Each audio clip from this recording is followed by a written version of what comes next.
শিব গ্রেপ্তার হওয়ার খবর গ্রামে আসতে খুশির হাওয়া সন্দেশখালীর বিভিন্ন প্রান্তে। কোথাও চলছে মিষ্টি বিলি, কোথাও চলছে একে অপরকে চা খাওয়ানো, আবার কোথাও চলছে আনন্দ উচ্ছ্বাস। শনিবার সন্ধ্যায় নাজার থানা এলাকা থেকে সন্দেশখালী ব্লক 2 নম্বর তৃণমূল কংগ্রেসের সভাপতি তথা উত্তর 24 পরগনা জেলা পরিষদের সদস্য শিবপ্রসাদ হাজরাকে গ্রেপ্তার করে পুলিশ। রবিবার সকালে তাকে বসিরহাট মহকুমা আদালতে পেশ করা হয়, কিন্তু শিবপ্রসাদ গ্রেপ্তার হওয়ার পরেই খুশির হাওয়া বইছে সন্দেশখালী জুড়ে।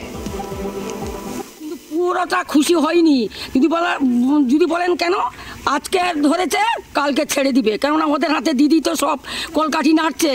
আজকের ওই খুলনার যে ছেলেটা মারা গেল, হয়তো কষ্টের মালটা শূন্য করেছে, কোনো প্রতিবাদ হয়েছে? এই প্রতিবাদটা কে করেছে? কোনো পার্টি করেনি, মহিলা সমিতিরা সব গিয়ে পার্টি করেছে। কোনো ফ্ল্যাগ ছিল মেয়েদের হাতে? না বিজেপির ফ্ল্যাগ, না তৃণমূলের ফ্ল্যাগ, না সিপিএমের ফ্ল্যাগ ছিল। নির্দোষী লোকগুলোকে নিরাপদ সর্দার আর এই বিকাশ সিংকে ধরে নিয়ে গেল। কোন কারণে ধরে নিয়ে গেল? হ্যাঁ, মনের ইয়েতে সবাই যেটা বলবে সেই শাস্তিটা আমরাও চাই। মাস্টার মাইন্ড যে তাকে তো ধরা যায়নি, সে ধরা না পড়লে আমাদের মন পুরোপুরি খুশি হতে পারছে না।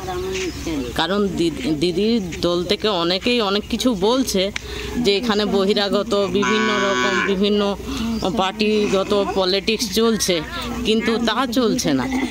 আমরা মহিলারা মিলে সবাই আন্দোলন করছি একটা, যাতে আমাদের ন্যায়টা আমরা পাই। কারণ ওই যে বলছে যে ভুতুড়ি কাণ্ড, এখানে এত পার্টির নেতারা আসছে, তাদেরকে রাস্তায় আটকে দিচ্ছে। কিন্তু দিদিও মনে করছে যে 3 তারিখে এখানে একটা প্রোগ্রাম করবে। আমরা কিন্তু অন্যায় ন্যায় আমরা বিচার করে আমরা সেইভাবে দিদির ওই প্রোগ্রাম আমরা ভেস্তে দেবো।